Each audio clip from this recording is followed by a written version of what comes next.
صاحب مکی تو تشریف لے نے اپنے خیالات کا اظہار فرمان. بسم اللہ الرحمن الرحیم. انما المؤمنون اخوہ. صدق اللہ العظیم. اللہ کریم نے قرآن مجید میں ارشاد فرمایا کہ مومن سارے بھائیوں کی طرح ہیں. مومن سارے بھائیوں کی طرح ہیں.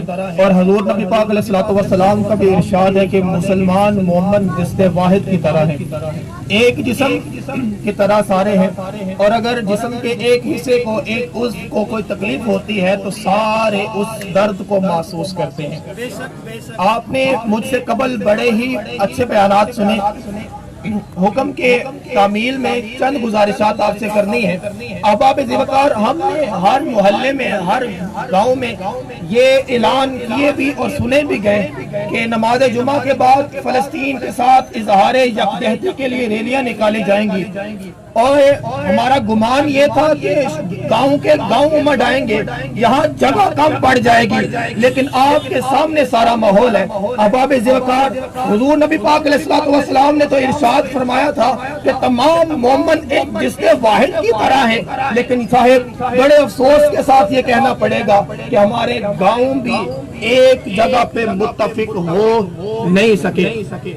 ہمارا یہ المیہ ہے، یہ ہمارا افسوس کا مقام ہے کہ ہم نے اکٹھے ہو کے فلسطین کے ساتھ اظہاری یکجہتی کرنی تھی، لیکن صاحب افسوس کا مقام یہ ہے کہ ہم ایک گاؤں بھی اکٹھے ایک پلیٹ فارم پر نہیں ہو سکے. احباب ذوقار، ضرورت ہے کہ ہم اس اپنی خامی کو دور کریں. اور لوگ کہا کرتے ہیں کہ یہ جو ریلیاں آپ نکالتے ہیں اس کا انہیں کیا نقصان ہوتا ہے. احباب ذوقار، ان لوگوں نے جہاد کو روکنے کے لیے، مسلمانوں کے دلوں سے جہاد کا جذبہ نکالنے کے لیے بہت سے ڈالر لگائے. یہاں تک کہ 9th کی کلاس میں سورہ انفال پڑھائی جاتی تھی، ان لوگوں نے سورہ انفال کو نصاب سے نکال دیا. اور بھی جہاد کے متعلق جو بھی مواد پڑھایا جاتا تھا انہوں نے کالجز سے، یونیورسٹی سے وہ نصاب نکال دیا تاکہ اس قوم کے دل سے جہاد کا جذبہ ختم ہو جائے.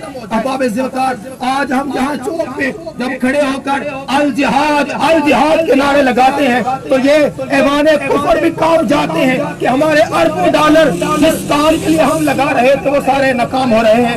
اسی نعرے کے ساتھ میں اپنے گفتگو کو ختم کر کے مائک حوالے کرنے لگا ہوں. الجہاد الجہاد لبیک لبیک، الجہاد الجہاد لبیک لبیک، الجہاد الجہاد لبیک لبیک، لبیک لبیک، لبیک لبیک، تاجدار ختم نبوت. ماشاءاللہ.